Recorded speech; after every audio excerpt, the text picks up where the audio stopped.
Hey, hello guys, how are you? This is Raghuram. Welcome to SAP Material Management S4HANA series. Last class we have covered what is SAP and what are the modules in SAP and what is functional modules and technical modules and what is ECC and what is S4HANA, and the main thing is what is the difference between ECC and S4HANA. Last class we have covered those things, so today onwards I will explain about what is material management. Our module is material management. Who are interested to learn material management, they must have our YouTube channel and latest videos. Here we can see what is the definition of material management is nothing but SAP material management is a module used to manage materials, purchasing, inventory and stock in a company. So నేనేం చెప్తున్నానంటే SAP material management అనేది ఎలా అర్థం చేసుకోవాలంటే పేరులోనే ఉంది. Material management, manage the materials అనమాట. అంటే మేనేజ్ చేస్తుంది మెటీరియల్స్నే కాదు, పర్చేసింగ్ని, ఇన్వెంటరీని, స్టాక్ని కూడా. చాలామందికి డౌట్ ఉంటుంది పర్చేసింగ్ అంటే ఏంటి, what is inventory, what is stock అని. అది అప్కమింగ్ వీడియోస్లో మీకైతే క్లియర్గా ఎక్స్ప్లెయిన్ చేస్తాను. అండ్ ఇప్పుడే మీకు చాలా వరకు 90% అర్థమవుతుంది. సో మన ఒక రియల్ టైం సినారీ అనేది ఒకసారి చూస్తే మీకు కొంచెం ఈ మాడ్యూల్ గురించి క్లారిటీ అనేది వస్తుంది. Imagine a company making mobiles. ఒక కంపెనీ ఉందంట, అది మొబైల్స్ తయారు చేస్తుంది అనుకుందాం. ఫర్ ఎగ్జాంపుల్ మనకు తెలిసిన బ్రాండ్స్లో శాంసంగ్ అయితే ఒక మొబైల్ అనుకుందాం. సో కంపెనీ ఒక మొబైల్ తయారు చేయాలంటే వాళ్ళకి ఏ మెటీరియల్స్ కావాలి? దే నీడ్ స్క్రీన్స్ కావాలి, బ్యాటరీస్ కావాలి, ఛార్జర్స్ కావాలి, చిప్స్ కావాలి. Chips is nothing but PCB అంటారు, ప్రింటెడ్ సర్క్యూట్ బోర్డ్. దానిపైన ఉంటాయి కదా చిప్స్, లైక్ ఐసీస్, ట్రాన్సిస్టర్స్ అన్నీ కూడా ఉంటాయి దాని మీద, అదనమాట. సో ఇవన్నీ కావాలి ఒక మొబైల్ తయారు చేయాలంటే. ఒక స్క్రీను, ఒక బ్యాటరీ, ఒక ఛార్జర్ కేబుల్ అండ్ ఛార్జర్, ఒక చిప్ బోర్డ్ ఇలా ఉండాలి ఫర్ ఎగ్జాంపుల్. సో ఇది కావాలంటే కంపెనీ ఏం చేస్తుందంటే ఈ మెటీరియల్స్ని బయట నుంచి కొంటుంది. బై మెటీరియల్స్ అంటే కంపెనీ మస్ట్ బై మెటీరియల్స్, బయట నుంచి మెటీరియల్స్ అనేది కొంటుంది. మెటీరియల్స్ ఎలా కొంటుంది? రా మెటీరియల్ని, స్క్రీన్స్ అన్నీ ఒక చోట, బ్యాటరీస్ అన్నీ ఒక చోట, ఛార్జర్ కేబుల్స్ ఒక చోట, చిప్స్ ఒక చోట, అలా కొని తీసుకొచ్చాక ఏం చేస్తుందంటే అవన్నిటిని ఒక సంచులో వేసి మూట కట్టేసి ఒక మూలన అయితే పడేసేది. ఎందుకంటే రేపు మీరు ప్రొడక్షన్ చేసేటప్పుడు, అంటే మనం మ్యానుఫ్యాక్చరింగ్ చేసేటప్పుడు స్క్రీన్స్ కావాలి అంటే స్క్రీన్ ఎక్కడ ఉందో చూసుకొని తెచ్చుకొని మనం అక్కడ స్క్రీన్ అనేది ఫిట్ చేసుకోవాలి. అంతేగాని మళ్ళీ మీరు కట్టిన మూటలోంచి తీసుకుని స్క్రీన్ తీస్తే దాని మీద స్క్రాచ్లు పడడం జరుగుతుంది, లేదంటే పగిలిపోవడం జరుగుతుంది, బ్రోకన్ ఉన్న డ్యామేజ్ ఎనీథింగ్ అవ్వచ్చు.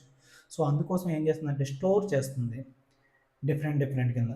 అది ఎలా స్టోర్ చేస్తుందంటే మనకి లైవ్ ఎగ్జాంపుల్, మన ఇంట్లో మనకి ఒక షెల్ఫ్స్ ఉంటాయి. అక్కడ మనం ఏం చేస్తాం, సారీస్ అన్నీ ఒక సెల్ఫ్లో పెడతాం, అలానే ఫ్యాన్స్ అన్నీ ఒక సెల్ఫ్లో పెడతాం, షర్ట్స్ ఒక సెల్ఫ్లో పెడతాం. అలా ఎలా అయితే ఆర్గనైజ్ చేసుకుంటున్నామో అలాగ కంపెనీ కూడా వచ్చిన మెటీరియల్ అనేది ఆర్గనైజ్ చేసుకుంటుంది అనమాట. తర్వాత మెటీరియల్ని ట్రాక్ చేసుకుంటుంది, అంటే స్టాక్, అంటే material is nothing but stock కదా, దాన్ని ట్రాక్ చేస్తుంది. ఎందుకు ట్రాక్ చేస్తుందంటే ఒక మొబైల్ ఫోన్ తయారు చేయాలంటే ఒక స్క్రీను, ఒక బ్యాటరీ, ఒక ఛార్జరు, చిప్ బోర్డు కావాలన్నాను కదా, అలా 10 చేయాలంటే 10 స్క్రీన్స్, 10 బ్యాటరీస్ ఉండాలి. సో అవన్నీ ఉన్నాయో లేవో అంటే మనం ముందు స్టాక్ చెక్ చేసుకోవాలి. 10 మొబైల్స్ తయారు చేసుకోవాలనుకుంటే 10 స్క్రీన్స్ ఉన్నాయా? ఓకే ఉన్నాయి. బ్యాటరీస్ ఉన్నాయా? ఉన్నాయి. ఛార్జర్స్ ఉన్నాయా? ఉన్నాయి. చిప్స్ ఉన్నాయా? ఉన్నాయి. లేకపోతే లేవు. ఇది వెంటనే మనం మళ్ళీ బై చేయాలన్నమాట. ఇలాగా స్టాక్ అనేది ట్రాక్ చేస్తూ ఉంటుంది. అలాగే పే వెండర్స్, ఎక్కడైతే మనం మెటీరియల్ అనేది కొన్నామో వాళ్ళకి మనీ అయితే పే చేస్తుంది. ఎందుకంటే రా మెటీరియల్స్ ఎక్కడైతే కొన్నామో మనం, చిప్స్ కొన్న దగ్గర వాళ్ళకి డబ్బులు పే చేయాలి, స్క్రీన్స్ కొన్న దగ్గర వాళ్ళకి పే చేయాలి. అలాగా ఈ యాక్టివిటీస్ అన్నిటిని హ్యాండిల్ చేస్తుంది. ఆ మాడ్యూల్ పేరే SAPMM మెటీరియల్ మేనేజ్మెంట్ మాడ్యూల్ అనమాట. మీకు క్లారిటీగా ఒక ఐడియా అయితే వచ్చిందని నేను అనుకుంటున్నాను. ఇంకా ముందు ఇంకా క్లారిటీ వస్తుంది. సో ఈ మాడ్యూల్ యొక్క స్పెసిఫికేషన్ ఏంటంటే మనకి ఎనీ ఇండస్ట్రీలో అయితే మనకి జాబ్స్ అయితే ఖచ్చితంగా ఉంటాయి. ఎందుకంటే ఏ మ్యానుఫ్యాక్చరింగ్ అయినా సరే, ఏ ప్రోడక్ట్ అయినా తయారు చేయాలంటే మనకు కావాల్సింది మెటీరియల్. మెటీరియల్ లేకుండా వీ కాంట్ డూ ఎనీథింగ్, రైటా? So that's why this module has a more and more popular. Evergreen మాడ్యూల్స్లో ఇదొక మాడ్యూల్ అనమాట. సో ఖచ్చితంగా ఈ మాడ్యూల్ నేర్చుకునే వారికి అయితే ఫ్యూచర్ అయితే చాలా బాగుంటుందని నా ఉద్దేశం అండ్ నా ఎక్స్పీరియన్స్తో నేనైతే చెప్తున్నాను. సో దీంట్లో మెయిన్ టాపిక్ వచ్చేసి ప్రతి ఒక్క ఎస్ఏపి మాడ్యూల్లో ఫస్ట్ టాపిక్ వచ్చేసి ఎంటర్ప్రైజ్ స్ట్రక్చర్. మీరు ఎఫ్ఐసిఓ తీసుకున్నా, పీపీ తీసుకున్నా, సేల్స్ అండ్ డిస్ట్రిబ్యూషన్ మాడ్యూల్ తీసుకున్నా, లేదంటే వేరే ప్లాంట్ మెయింటెనెన్స్ మాడ్యూల్ తీసుకున్నా, మీకు ఫస్ట్ టాపిక్ వచ్చేసి ఎంటర్ప్రైజ్ స్ట్రక్చర్ అనమాట. ఈ స్ట్రక్చర్ కంపల్సరీ ఉంటుంది. సో ఇదైతే ఖచ్చితంగా నేర్చుకోవాలి. దీంట్లో మనకి 2 సబ్ టాపిక్స్ ఉంటాయి. ఫస్ట్ వన్ వచ్చేసి డెఫినేషన్. నేను ఇంతకుముందు వీడియోలో ఏసీసీకి సంబంధించిన సిరీస్ కూడా చేశాను యూట్యూబ్ ఛానల్లో. ఎవరైతే చూడలేదో అది కూడా మీరు ఒకసారి చూడండి. రెండు సేమ్ ఉంటాయి, బట్ ఎందుకంటే మనం ఏబిసిడీల నుంచే నేర్చుకోవాలి కాబట్టి నేను మళ్ళీ ఒకసారి S/4HANA సిరీస్లో కూడా ఇది చెప్పాలని మళ్ళీ చెప్తున్నాను. ఎవరైనా చూడకపోతే వెళ్ళి చూడండి, లేదంటే మీరు ఇక్కడి నుంచి కంటిన్యూ చేసుకున్నా నో ప్రాబ్లం, ఎందుకంటే మీకు ఖచ్చితంగా అర్థమవుతుంది. So enterprise structure we have a 2 topics. First one definition and second one assignment. ఇక్కడ థంబ్ రూల్ ఒకటి ఉంటుంది. ఏంటంటే ఎప్పుడైతే మనం డిఫైన్ చేసామో దాన్ని ఖచ్చితంగా అసైన్ చేయాలి అని ఒక థంబ్ రూల్ గుర్తుపెట్టుకోండి. ఎంటర్ప్రైజ్ స్ట్రక్చర్లో whenever we define we need to assign. This thumb rule very must అనమాట. సో డెఫినేషన్లో మళ్ళీ మనం చూసుకుంటే 1 2 3 4 5 ఉన్నాయి. 5 కాన్సెప్ట్స్ అయితే ఉన్నాయి. ఇది వచ్చేసి ఎంఎంకి సంబంధించినవి, మెటీరియల్ మేనేజ్మెంట్. ఇక్కడ చూస్తున్నారా, ఎస్ఏపి ఎంఎం సంబంధించి ఇవి 5 కూడా ఇంపార్టెంట్ అనమాట. దీన్నే ఎసెన్షియల్ ఆఫ్ ఎంఎం అని అంటారు చాలామంది, లేదా ఎసెన్షియల్ ఎలిమెంట్స్ అని కూడా అంటారు. What is the essential elements of MM అని కూడా పిలుస్తారు అన్నమాట. సో 1 2 3 4 5 ఇవైతే ఇంపార్టెంట్ అనమాట. దీంట్లో ఫస్ట్ ఇది క్లయింట్. క్లయింట్ అంటే మీకు ఫర్ ఎగ్జాంపుల్ చెప్పాలంటే ఇది హై లెవెల్ మేనేజ్మెంట్ అనమాట. అంటే ఏంటంటే ప్రతి ఒక్క మనదో కంపెనీ అనుకుందాం, సపోజ్ మనం ఏబీసీ కంపెనీ అనుకుందాం. మనం ఒక సర్వీస్ ప్రొవైడ్ చేస్తున్నాం, అంటే మనం ఎస్ఏపి సర్వర్ అనేది మనం వేరే వాళ్ళకి ప్రొవైడ్ చేస్తున్నాం. ఒక కంపెనీకి ఎస్ఏపి కావాలి, అది మనది ఏబీసీ కంపెనీ నుంచి వాళ్ళు తీసుకుంటున్నారు. మన పర్పస్ ఏంది, రియల్ టైంలో మనం వాళ్ళకి కావాల్సిన కస్టమైజేషన్ అయితే చేసి వాళ్ళకి ఎలా కావాలో మెటీరియల్స్ కానీ, అంటే మెటీరియల్ మేనేజ్మెంట్కి సంబంధించి మాట్లాడుతున్నాం, వాళ్ళకి కావాల్సిన డాక్యుమెంట్స్ కానీ, వెండర్ క్రియేట్ చేసినప్పుడు వాటికి నెంబర్ రేంజ్లు కానీ మనం అయితే ప్రొవైడ్ చేసి వాళ్ళకి కస్టమైజేషన్ అనేది చేసిస్తాం. అంటే వాళ్ళకి ప్లాన్ క్రియేట్ చేస్తాం, కంపెనీ కూడా క్రియేట్ చేసిస్తాం, స్టోరేజ్ లొకేషన్ చేసిస్తాం, పర్చేస్ ఆర్గనైజేషన్ చేసిస్తాం. అలాగా మనకి నెంబర్ ఆఫ్ క్లయింట్స్ అనేవాళ్ళు ఉంటారు. మీ క్లయింట్ అంటే ఓన్లీ ఎస్ఏపిలోనే కాదు, చాలామంది క్లయింట్స్ అని ఈ వర్డ్ యూస్ చేస్తూ ఉంటారు కదా, అంటే మనకు కస్టమర్స్ అని కూడా చెప్పుకోవచ్చు అనమాట. సో దట్ ఈస్ క్లయింట్, అంటే మన ప్రాజెక్ట్ అనమాట. మనకి చాలామంది క్లయింట్స్ ఉంటారు, ఆ క్లయింట్కి డిఫరెంట్ డేటా ఉంటుందన్నమాట. ఒక క్లయింట్కి ఉన్న డేటా ఒక క్లయింట్కి ఉండదు. సపోజ్ మనది ఏబీసీ కంపెనీ కదా, మన క్లయింట్ విప్రో ఒక క్లయింట్ అనుకుంటే ఫర్ ఎగ్జాంపుల్, అలానే కాగ్నిజెంట్ ఒక క్లయింట్ ఫర్ ఎగ్జాంపుల్ చెప్తున్నాను నేను మీకు అర్థమయ్యే సినారీలో. నెక్స్ట్ టీసీఎస్ ఒక క్లయింట్, టీసీఎస్కి ఒక క్లయింట్ నెంబర్ ఉంటుంది, విప్రోకి ఒక క్లయింట్ నెంబర్ ఉంటుంది, అలానే కాగ్నిజెంట్కి ఒక క్లయింట్ నెంబర్ ఉంటుంది. అలాగే క్లయింట్ నెంబర్లో డిఫరెంట్ ఉంటుంది అనమాట. వీళ్ళ డేటా వేరు, వీళ్ళ డేటా వేరు, వీళ్ళ డేటా వేరు. ఎప్పుడైతే మనకి ప్రొడక్షన్ చేయాలి, కస్టమైజేషన్ చేయాలనుకుంటున్నామో ఆ క్లయింట్ నెంబర్ వాడి ఆ సర్వర్లోకి వెళ్ళి మనమైతే చేంజెస్ అనేవి చేసి వాళ్ళకి ఎర్రర్స్ అనేవి సాల్వ్ చేస్తాం అనమాట. ఇది రియల్ టైమ్ ఎగ్జాంపుల్. ఇది ఫస్ట్లో ఎవరికి అర్థం కాదు, ఎందుకంటే most of the peoples beginners ఉంటారు కాబట్టి వాళ్ళకైతే ఖచ్చితంగా అర్థం కాదు. సో 2-3 వీడియోలు చూసేటప్పటికి మీకే ఖచ్చితంగా ఒక క్లారిటీ అయితే వచ్చేస్తుంది. రాకపోతే కామెంట్ సెక్షన్లో కామెంట్ చేయండి, నేను మీకు ఎలాగా అర్థమయ్యేలా చెప్పాలో ఆ వేలో నేనైతే చెప్తాను. సో ఫస్ట్ డెఫినేషన్కి వచ్చేసాం, క్లయింట్ గురించి చెప్పుకున్నాం. ఇక్కడ టీ కోడ్ అని ఉంది. టీ కోడ్ అంటే నథింగ్ బట్ ట్రాన్సాక్షన్ కోడ్ అనమాట. ఎస్ఏపిలో మనం వాడేవన్నీ కూడా టీ కోడ్స్ అంటారు, అంటే ట్రాన్సాక్షన్ కోడ్స్ అంటారు అన్నమాట. ఈ కోడ్స్ యూస్ చేసి మనం ట్రాన్సాక్షన్స్ అనేవి చేస్తాము. దీన్నే షార్ట్కట్ కోడ్స్ అంటారు చాలామంది.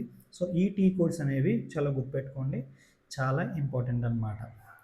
సో దీంట్లో మనకి ఫస్ట్ క్లయింట్ అనేది కవర్ చేసాము. క్లయింట్‌కి టీ కోడ్ వచ్చి SC09. ఇది ఎలా వాడాలి అనేది నేను మీకు సర్వర్ చూపించినప్పుడు దాంట్లో మీకు చెప్తాను. జస్ట్ ఫర్ ఇన్ఫర్మేషన్ కోసం మీకు చూపిస్తున్నాను, చూడండి అంతే జస్ట్ ప్రెజెంట్. ఎప్పుడైతే నేను సర్వర్ ఓపెన్ చేస్తానో సర్వర్లో మీకు ఈ యొక్క టీ కోడ్ వేసి ఎలా యూజ్ చేయాలో కూడా చెప్పడం జరుగుతుంది. Next company code. Company code ఏంటంటే company code equal to main company.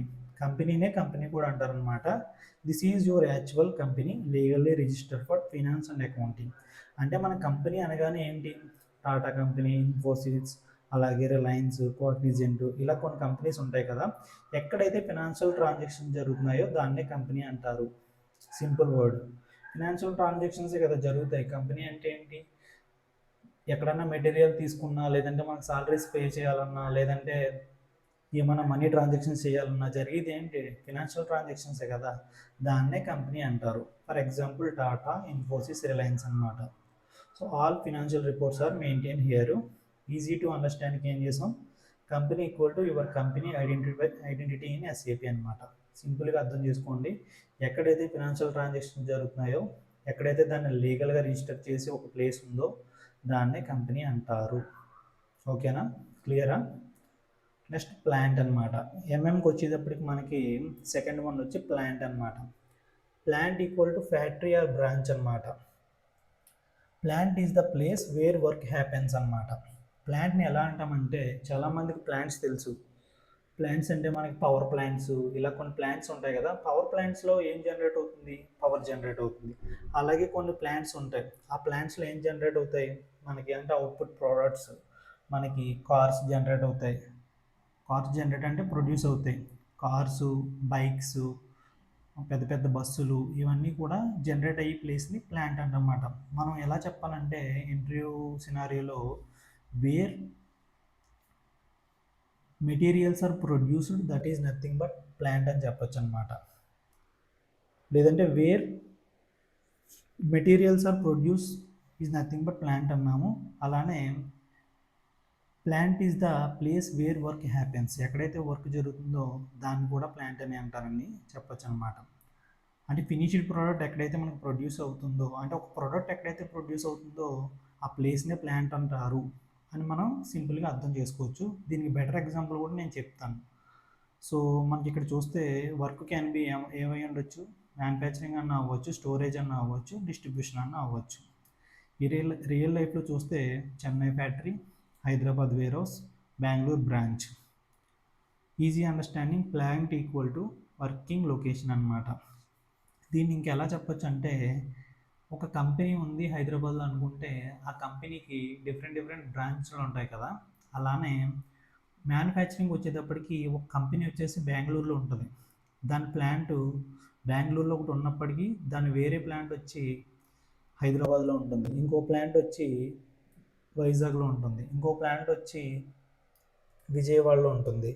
For example నేను దివీస్ ల్యాబొరేటరీస్ గురించి చెప్తున్నాను. దివీస్ వచ్చి మనకి నాకు తెలిసిన ప్లాంట్లు 3 ప్లాంట్లు ఉన్నాయి. ఒక ప్లాంట్ వచ్చి హైదరాబాద్లో చౌటుప్పల్లో ఉంది. దానికి సంబంధించిన ప్లాంట్ ఇంకోటి వచ్చి కాకినాడలో ఉంది, రీసెంట్గా పెట్టారు అది. అది కాకుండా వైజాగ్లో ఒక దివీస్ ఉంది. సో దివీస్ అనేది ఒక కంపెనీ, బట్ మెయిన్ బ్రాంచ్ అనేది ఒక చోట ఉంటుంది, వైజాగ్లోనో లేకపోతే హైదరాబాద్లోనో. మిగతా అన్నీ కూడా ఏమవుతాయి, ప్లాంట్స్ అనమాట. ఆ ప్లాంట్లో ఏం జరుగుతుంది, దివీస్కి వచ్చేటప్పటికి మనకి మెడిసిన్ అనేది దాంట్లో రెడీ అవుతుంది. సో మన డెఫినేషన్ పరంగా చూస్తే where work happens that is nothing but plant అనమాట. ఇలా మీరు కూడా అర్థం చేసుకోవచ్చు. ఇంకో బెటర్ ఎగ్జాంపుల్ కూడా నేను చెప్తాను. నెక్స్ట్ వచ్చి storage location. Storage location equal to store room అనమాట. స్టోరేజ్ లొకేషన్ అంటే inside the plant materials are stored in different rooms. దీని అర్థం ఏంటంటే, మనకి ఇందాకే స్టార్టింగ్లో మీకు చెప్పాను, మెటీరియల్స్ వచ్చాక మనం ఎక్కడ పడితే అక్కడ అన్ని మూట కట్టేసి ఇష్టం వచ్చినట్టు పెట్టేయకూడదు, దాన్ని అలైన్ చేసుకోవాలి. అంటే రా మెటీరియల్స్ ఒక చోట పెట్టుకోవాలి, రా మెటీరియల్ కన్వర్ట్ అయిపోయి లాస్ట్ ఫినిష్డ్ మెటీరియల్స్ అయిపోయాక దాన్ని ఒక చోట పెట్టుకోవాలి. తర్వాత దాంట్లో డ్యామేజ్ అయిపోయినాయి ఉంటాయి, కింద పడి విరిగిపోయి ఇలాంటివి కొన్ని ఉంటాయి, వాటిని ఒక రూమ్లో పెట్టుకోవాలి. 3 కలిపి పెట్టేస్తే ఇబ్బంది అవుతుంది అనమాట. దాన్నే స్టోరేజ్ లొకేషన్ అంటాం అనమాట. Storage location is nothing but store the materials are keeping in the room. మెటీరియల్స్ని డిఫరెంట్ డిఫరెంట్ ప్లేస్లో స్టోర్ చేయడం. స్టోరేజ్ అంటే పేర్లో ఉంది, స్టోర్ చేసుకోవడం అనమాట. దీనికి ప్లాంట్కి డిఫరెన్స్ ఏంటంటే, ఇక్కడ నేను ఒక ఎగ్జాంపుల్ చెప్తాను, క్లారిటీగా వినండి. మీరు ఎప్పుడైనా డీమార్ట్కి వెళ్తే డీమార్ట్లో మీరు ఒక సోప్ కొనడానికి వెళ్ళారు. సోప్ కొనడానికి వెళ్ళినప్పుడు డీమార్ట్ అనేది ప్లేసు, అంటే ప్లాంట్. అంటే డీమార్ట్ని మీరు కొనరు. డీమార్ట్లో ఏముంటాయి?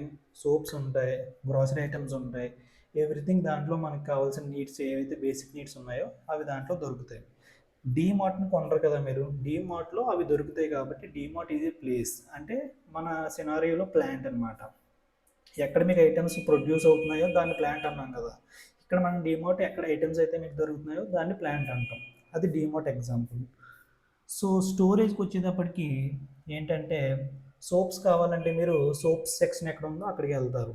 అలానే సాల్ట్ ప్యాకెట్ కావాలి, అది ఎక్కడ ఉందో అక్కడ. అలాగే రైస్ కావాలి, రైస్కి ఒక ప్లేస్ ఉంటుంది, అక్కడికి వెళ్తారు. అలా అని చెప్పేసి ఒక స్టోర్ రూమ్లో రైస్ బ్యాగ్, స్టోర్, ఆ సోప్స్, సాల్ట్ అన్నీ కలిపి మీకు ఒక రూమ్లో పెట్టేసి మిమ్మల్ని వెళ్ళి తీసుకోమంటే మీకు తీసుకోవడానికి ఇబ్బందిగా ఉండి మీరు అసలు అక్కడ కొనరు. వితిన్ మినిట్స్లో మీకు రిటర్న్ అయితే అయిపోతారు. మీకు అర్థం కాదు, ఏది ఎక్కడ ఉందో తెలియదు. అందుకోసమే వాళ్ళు డిఫరెంట్ డిఫరెంట్ ప్లేస్లో డిఫరెంట్ డిఫరెంట్ ఐటమ్స్ అనేవి స్టోర్ చేసి మీకు ఈజీగా ఉండడం కోసం వాళ్ళు అలైన్మెంట్స్ అనేవి చేస్తారనమాట. దాన్నే స్టోరేజ్ లొకేషన్ అంటారు. రైస్ అంటే ఒక ప్లేస్లో స్టోర్ అయి ఉంటుంది, సోప్స్ ఒక ప్లేస్లో ఉంటాయి, సాల్ట్ ఒక ప్లేస్లో ఉంటాయి. దీన్నే స్టోరేజ్ లొకేషన్ అంటారు అనమాట. మన మెటీరియల్ మేనేజ్మెంట్కి వచ్చి raw materials, finished materials, damaged మెటీరియల్స్ని డిఫరెంట్ డిఫరెంట్ ప్లేస్లో పెట్టడం. ఫస్ట్ రా మెటీరియల్ కొనుక్కుంటాము, తీసుకొచ్చి ఒక ప్లేస్లో పెడతాం, దానికి ఒక స్టోరేజ్ లొకేషన్ అని పేరు పెట్టి స్టోరేజ్ లొకేషన్ 1 రా మెటీరియల్స్ అన్నీ దాంట్లో ఉంటాయి. మనకి వర్క్ అంతా అయిపోయాక మనకి బైక్స్ రెడీ అయిపోయినాయి. ఆ బైక్స్ని కూడా తీసుకెళ్ళి ఒక రూమ్లో పెట్టాలి కదా మనం బయట కస్టమర్స్కి ఇవ్వడానికి. సో దాన్ని స్టోరేజ్ లొకేషన్ 2 అనుకుందాం. స్టోరేజ్ లొకేషన్ 3, దీంట్లో ఏంటంటే ఈ బైక్ని తయారు చేసినప్పుడు కొన్ని పార్ట్స్ బ్రేక్ అయిపోయి డ్యామేజ్ అయిపోయి కొన్ని పని చేయకుండా ఉంటాయి కదా, వాటిని తీసుకెళ్ళి ఒక రూమ్లో పెడతాం, స్క్రాప్ అనమాట. దీన్ని తీసుకెళ్ళి స్టోరేజ్ లొకేషన్ 3లో పెట్టామనుకోండి. అప్పుడు మనకి 1, 2, 3 3 స్టోరేజ్ లొకేషన్లు ఉన్నాయి. మనకి సింపుల్గా రా మెటీరియల్ కావాలంటే ఒక స్టోరేజ్, ఫినిష్డ్ మెటీరియల్ కావాలంటే ఒక స్టోరేజ్, డ్యామేజ్ కావాలంటే ఒక స్టోరేజ్, అలాగే వెళ్ళి మనం చూసుకుంటాం అనమాట. దీన్నే స్టోరేజ్ లొకేషన్ అంటారు. నెక్స్ట్ కాన్సెప్ట్ వచ్చేసి పర్చేసింగ్ ఆర్గనైజేషన్. పర్చేసింగ్ ఆర్గనైజేషన్ అంటే ఏంటంటే ఇది పర్చేస్ డిపార్ట్మెంట్ అనమాట. పర్చేస్ అంటే ఏంటంటే మనకి కొనడం. I will purchase the bike అంటే ఏంటి, నేను భవిష్యత్తులో ఒక బైక్ కొంటాను అని చెప్పాను. అలాగే ఇక్కడ ఏంటంటే పర్చేస్ డిపార్ట్మెంట్ అనమాట. పర్చేస్ ఆర్గనైజేషన్ అంటే ఇది ఏం చేస్తుంది అంటే పర్చేసింగ్ యాక్టివిటీస్ అనేది చేస్తుంది అనమాట. ఈ డిపార్ట్మెంట్లో మెయిన్ ఏం జరుగుతుందంటే, this team buys material from vendors. Vendors అంటే సప్లయర్స్ అనమాట.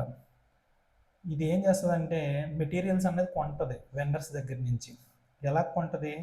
Create purchase order. ఒక మెటీరియల్ కొనాలంటే పర్చేస్ ఆర్డర్ అంటే చాలా ఇంపార్టెంట్. ఏం కొంటున్నాం, ఏంటి, ఎంత కొన్నాం అని తెలియాలంటే మనకి ఒక పర్చేస్ ఆర్డర్ ఉంటుంది. అది మీకు అప్కమింగ్ క్లాస్లో అయితే దీని గురించి చాలా డీటెయిల్గా అయితే చెప్పడం జరుగుతుంది. తర్వాత కాంటాక్ట్ వెండర్స్. సపోజ్ నేను ఒక బైక్ తయారు చేయాలనుకున్నప్పుడు దానికి రా మెటీరియల్ ఏం కావాలి? స్టీల్ కావాలి. స్టీల్ కావాలంటే మార్కెట్లో నాకు చాలామంది వెండర్స్ ఉన్నారు.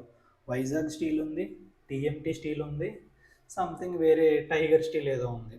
సో ఈ పర్చేస్ టీం వాళ్ళు ఏం చేస్తారంటే ఆ ముగ్గురు వెండర్ దగ్గరికి వెళ్ళి, మాకు పలానా స్టీల్ కావాలి, మేము ఇంత మెటీరియల్ మీ దగ్గర కొంటాము, సో మీరు ఎంత ప్రైస్కి ఇస్తారు, మీరు డిస్కౌంట్ ఏమన్నా ఇస్తున్నారా, మీరు ఎన్ని రోజుల్లో మాకు డెలివరీ చేస్తారు, మీ క్వాలిటీ అండ్ మీ క్వాలిటీ ఎలా ఉంటుంది అని చెప్పి వీళ్ళు టెస్ట్ చేస్తారు.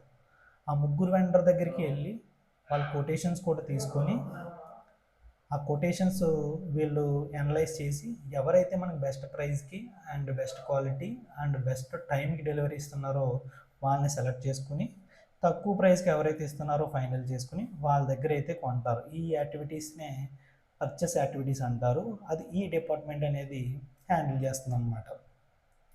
దీంట్లో పర్చేస్ గ్రూప్ అని ఉంటుంది. పర్చేస్ గ్రూప్ అంటే ఏంటంటే పర్చేస్ డిపార్ట్మెంట్లోనే గ్రూప్స్ కింద డివైడ్ అయ్యి ఎలక్ట్రానిక్స్ సంబంధించిన వాళ్ళంతా కూడా ఒక గ్రూప్ కింద, మెకానికల్ ఐటమ్స్ అన్నీ ఒక గ్రూపు, ఐటీకి సంబంధించిన బయ్యర్స్ అన్నీ కూడా ఒక గ్రూప్ కింద ఫామ్ అయ్యి వీళ్ళే ఇప్పుడు ఎలక్ట్రానిక్ కొనాలంటే గ్రూప్ ఏ వాళ్ళు కొనాలి, మెకానికల్ కొనాలంటే గ్రూప్ బి, ఐటీ కొనాలంటే గ్రూప్ సి.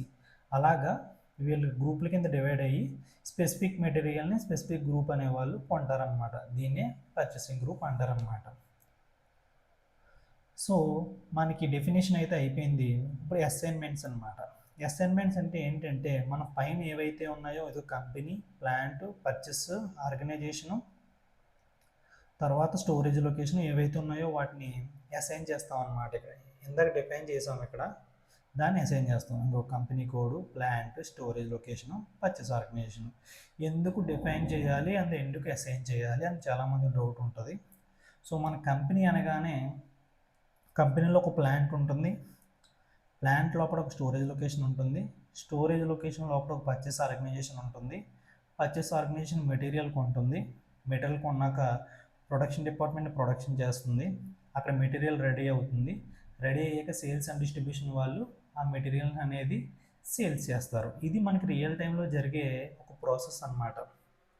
ఫస్ట్ కస్టమర్ వస్తారు మన దగ్గరికి, లైక్ బిఎండబ్ల్యూ, హీరో హోండా ఎవరికి వచ్చి మన దగ్గరికి మాకు ఒక బైక్ రెడీ చేయాలి, సో మీరు మాకు చాసీస్ ప్రొవైడ్ చేస్తారా అని కొంచెం మంది అడుగుతారు. చాసీస్ అంటే ఇప్పుడు మీరు కార్ తయారు చేయాలనుకోండి, కారు మొత్తం టాటా కంపెనీ తయారు చేయదు.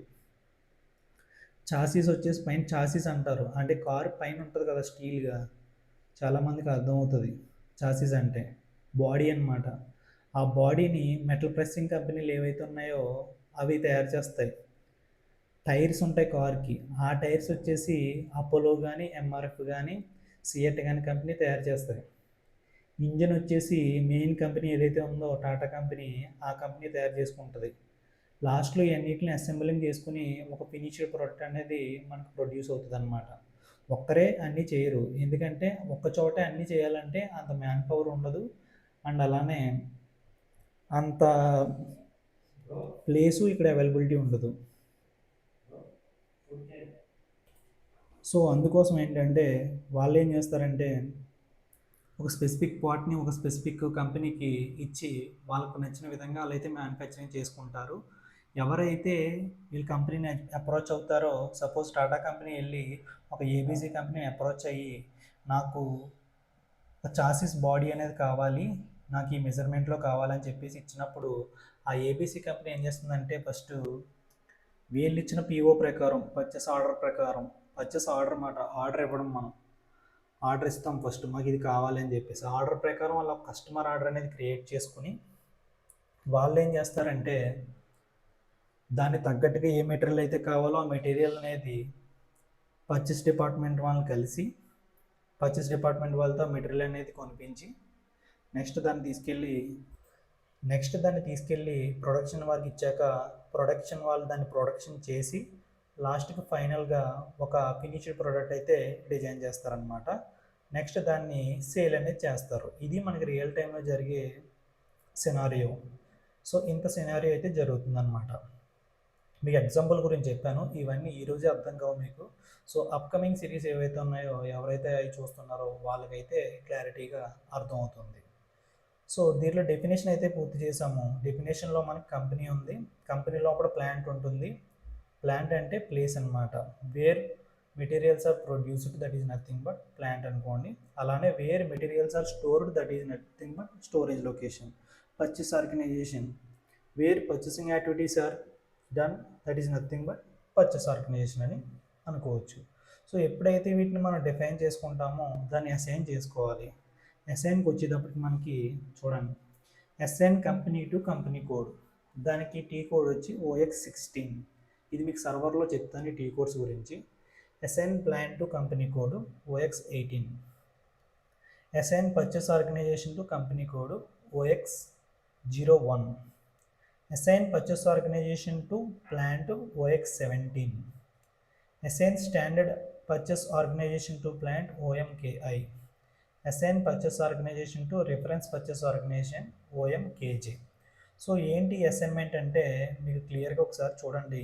ఇక్కడ ఏమని ఉంది, assign company to company code అని ఉంది. సో ఇక్కడ మన పైకి వెళ్తే కంపెనీ కోడ్ అని ఉంది కదా, కంపెనీ అన్న కంపెనీ కోడ్ అయినా సేమ్ ఉంటుంది. సో దీన్ని అసైన్ చేసుకుంటాం అనమాట. కంపెనీ కోడ్ రెండింటిని అసైన్ చేస్తాం. అది ఎలా అసైన్ చేయాలో నేను సర్వర్లో అయితే మీకు చెప్తాను. ఇక్కడ చెప్పడానికి అయితే పాసిబిలిటీ అవ్వదు. సర్వర్లోనే ఇది పాసిబిలిటీ అవుతుంది. ఎందుకంటే కంపెనీ ఉంటుంది, కంపెనీకి ఈ కంపెనీ కోడ్ అనే దాన్ని అసైన్ చేస్తాం. అలాగే కంపెనీకి ప్లాంట్ అసైన్ చేస్తాం. అలాగే కంపెనీకి స్టోరేజ్ లొకేషన్ అసైన్ చేస్తాం. అలాగే కంపెనీకి పర్చేస్ ఆర్గనైజేషన్. ఇక్కడ మీకు స్టోరేజ్ లొకేషన్ అసైన్ చేయాల్సిన అవసరం లేదు. ఎందుకంటే కంపెనీకి ప్లాంట్ని అసైన్ చేస్తే ప్లాంట్ లోపల స్టోరేజ్ లొకేషన్ ఉంటుంది కాబట్టి కంపెనీకి ప్లాంట్ని అలాగే కంపెనీకి పర్చేస్ ఆర్గనైజేషన్ని మనం అసైన్ చేస్తాం సంబంధించి. సో ఎందుకు అసైన్ చేయాలి అంటే కంపెనీకి ప్లాంట్ని మీరు అసైన్ చేయకపోతే ప్లాంట్ ఏం చేస్తుంది, ఏ యాక్టివిటీస్ చేస్తుంది అన్నది కంపెనీకి తెలియదు. వాళ్ళ ట్రాన్సాక్షన్ జరిగిందని తెలియకపోతే మనం చేసే ఉపయోగం లేదు. ఇప్పుడు పర్చేస్ ఆర్గనైజేషన్ని మీరు కంపెనీకి అసైన్ చేయలేదు, ఏం జరుగుతుంది? పర్చేస్ ఆర్గనైజేషన్ అనేది మెటీరియల్ కొంటుంది, కొన్నాక అమౌంట్ పే చేయాలి. కానీ కంపెనీకి ఎలా తెలుస్తుంది? మీరు అసైన్ చేయలేదు కదా వీళ్ళకి. కంపెనీకి మీరు పర్చేస్ ఆర్గనైజేషన్ని అసైన్ చేయకపోతే, అసైన్ మీన్స్ లింక్ చేయకపోతే మీరు చేసే యాక్టివిటీస్ అనేది కంపెనీకి తెలియదు కదా. సో అందుకోసం మనం అసైన్ చేయాలి. అలానే కంపెనీని ప్లాంట్ని అసైన్ చేయాలి. ఎందుకంటే ప్లాంట్లోనే కదా ఈ వర్క్ అంతా జరిగేది. సో మీరు చేయకపోతే ఏమవుద్ది? కంపెనీకి ఏం తెలియదు, మీరు ఏం కొంటున్నారో ఏంటంటే దాంట్లో లింక్ ఉంటేనే కదా తెలిసేది మనకి. అందుకోసం మనం అసైన్స్ అనేది చేస్తామన్నమాట. అలానే ఏమున్నాయి ఇక్కడ కింద? Assign company to company code, plan to company code. ఏదైతే ప్లాంట్ ఉందో దానికి కంపెనీ కోడ్ని అసైన్ చేస్తాము. Next assign purchase organisation to company code, already పైన ఉంది కదా. ఇక్కడ మళ్ళీ assign purchase organisation to plant. Purchase ఆర్గనైజేషన్ని ప్లాంట్ని కూడా లింక్ చేయాలి. రెండు కూడా మరి లింక్లో ఉంటేనే కదా కంపెనీ లింక్లో ఉండాలి, దీనికి ప్లాంట్ లింక్లో ఉండాలి, పర్చేస్ ఆర్గనైజేషన్. ఒకదానికి ఒకటి లింక్స్ ఉంటేనే మనకి ఏం జరుగుతుంది అనేది కంపెనీకి అందరికీ తెలుస్తుంది అనమాట. తర్వాత assign standard purchase organisation to plant. అలానే assign purchase organisation to reference purchase organisation. ఇక్కడ స్టాండర్డ్ పర్చేస్ ఆర్గనైజేషన్ ఏంటి, ప్లాంట్ ఏంటి అని మీరు అడగచ్చు. మనకి పర్చేస్ ఆర్గనైజేషన్ ప్లాంట్ అంటే ఏంటంటే నార్మల్గా పర్చేస్ ఆర్గనైజేషన్ ఉంటుంది, దానికి ప్లాంట్ని ఇక్కడ మీకు లింక్ చేస్తాం అన్నమాట. ఇది 1 2 3 4ది. ఇక్కడ మీకు 5లోకి వచ్చాక స్టాండర్డ్ పర్చేస్ ఆర్గనైజేషన్ అంటే పర్చేస్ ఆర్గనైజేషన్స్ ఒకటే ఉండవు, ఒక 4 ఉండొచ్చు, 5 ఉండొచ్చు. సో మెయిన్ ఏదైతే ఉందో దాన్ని స్టాండర్డ్ అంటారు. సపోజ్ పర్చేస్ ఆర్గనైజేషన్ హైదరాబాద్ ఒకటి ఉంది, బెంగళూరు ఉంది, అలానే వైజాగ్ ఉంది. So Hyderabad is the main standard purchase organization. దాన్ని లింక్ చేసుకుని వైజాగ్ వచ్చింది, వైజాగ్ని లింక్ చేసుకుని బెంగళూరు వచ్చింది. కానీ మెయిన్ స్టాండర్డ్ ఏది మనకి స్టార్టింగ్ ఏదైతే ఉందో అదే అనమాట. ఇది మీకు ఇప్పుడు అర్థం కాకపోవచ్చు, నేను ఆ సర్వర్లో చెప్పేటప్పుడు అయితే 100% మీకు అయితే డౌట్ అనేది క్లియర్ అయిపోతుంది. నెక్స్ట్ వన్ వచ్చి assign purchase organization reference purchase organization. Reference అంటే మీకు అర్థమై ఉంటుంది, రిఫరెన్స్ అంటే దానికి సంబంధించిన వేరే ఏమైనా ఉంటే దానికి లింక్ చేసుకుంటాం. ఎప్పుడైనా ఇది వర్క్ అవ్వకపోయినా లేదంటే దానికి లింక్ చేయాలన్నా అంటే మనకు ఒక ఆల్టర్నేట్ కింద అనుకోండి. So assign purchase organisation to reference purchase organization. దానికి రిఫరెన్స్ ఏదైనా ఉందంటే దాన్ని లింక్ చేసుకోవడం అనమాట. ఈ లింక్ గురించి నేను మళ్ళీ మీకు అక్కడ సర్వర్లో క్లారిటీగా చెప్తాను. సో మీరు ఫైనల్గా మీరు అర్థం చేసుకోవాల్సింది ఏంటంటే డే 1లోనే ఎవరికి ఏమీ అర్థం కావు. సో మీరు దీనికి కొంచెం టైం ఇవ్వాలి. టైం ఇచ్చినప్పుడు ఖచ్చితంగా మీకు అయితే అర్థమవుతుంది. మీరు మెయిన్ మాడ్యూల్కి మీరు అర్థం చేసుకోవాల్సినవి ఏంటంటే అసలు కంపెనీ అంటే ఏంటి, ప్లాంట్ అంటే ఏంటి, స్టోరేజ్ లొకేషన్ అంటే ఏంటి, పర్చేస్ ఆర్గనైజేషన్ అంటే ఏంటి. క్లయింట్ కూడా ఇది ప్రాజెక్ట్ కాబట్టి ఇదంతా అర్థం చేసుకోవాల్సిన అవసరం లేదు, బేసిక్ ఇది. సో కంపెనీ అంటే ఏంటి, ప్లాంట్ అంటే ఏంటి, స్టోరేజ్ లొకేషన్ అంటే ఏంటి, పర్చేస్ ఆర్గనైజేషన్ అంటే ఏంటి అంటే టీ కోడ్స్ కూడా గుర్తుపెట్టుకోవడానికి ట్రై చేయండి. నేను నెక్స్ట్ క్లాస్లో మీకు సర్వర్ యూస్ చేసి ఎలా క్రియేట్ చేయాలి ఏంటన్నా చెప్పేటప్పుడు మీకు ఒక వే అయితే క్లారిటీగా అర్థమవుతుంది. ఓకే, నేను చెప్పిన క్లాసు ఇదనమాట, సో ఇలా లింక్ చేస్తున్నారనమాట అని మీకు అర్థమవుతుంది. ఇది మీకు సర్వర్లో చెప్పట్లేదు కాబట్టి సో మీకైతే కొంచెం కన్ఫ్యూజింగ్గా ఉంటుంది. బట్ మీరు అట్లీస్ట్ ట్రై చేయండి అర్థం చేసుకోవడానికి. ఒకవేళ అర్థం కాకపోతే వీడియో అనేది ఒకసారి బ్యాక్కి వెళ్ళి మళ్ళీ ఒకసారి చూడడానికి ట్రై చేయండి. అలానే ఎవరైతే మీ ఫ్రెండ్స్ ఉన్నారో వాళ్ళకైతే నేర్చుకునే వాళ్ళకి ఈ వీడియో అయితే ఖచ్చితంగా షేర్ చేయండి. వీడియో పూర్తిగా ఎవరైతే చూసారో వాళ్ళైతే అర్థమైతే ఓకే అని కామెంట్ చేయండి. అర్థం కాకపోతే అర్థం కాలేదు అని అక్కడ టాపిక్ మెన్షన్ చేయండి. నేనైతే మీకు రిప్లై ఇస్తాను. ఎవరైతే ఎంఎం నేర్చుకోవాలనుకుంటున్నారో వాళ్ళైతే నాకు కామెంట్లో మెసేజ్ చేయండి. నేను మీకు డిఎం చేస్తాను డీటెయిల్స్ అనేవి. So thank you guys. అప్పటి వరకు మన ఛానల్ అనేది సబ్స్క్రైబ్ చేస్తూ లైక్ చేస్తూ ఎవరైతే నేర్చుకుంటున్నారో వాళ్ళకి యూస్ఫుల్ అయ్యేలాగా షేర్ అయితే చేయండి. మీరు చేసే ఒక చిన్న షేర్ వల్ల వాళ్ళైతే సబ్జెక్ట్ నేర్చుకుంటారు. వాళ్ళు కొంచెం జాబులు క్రాక్ చేయడానికి ఇదైతే యూజ్ అవుతుంది. So my side request is please share to who are learning SAP MM. This will be useful for them. So thank you guys.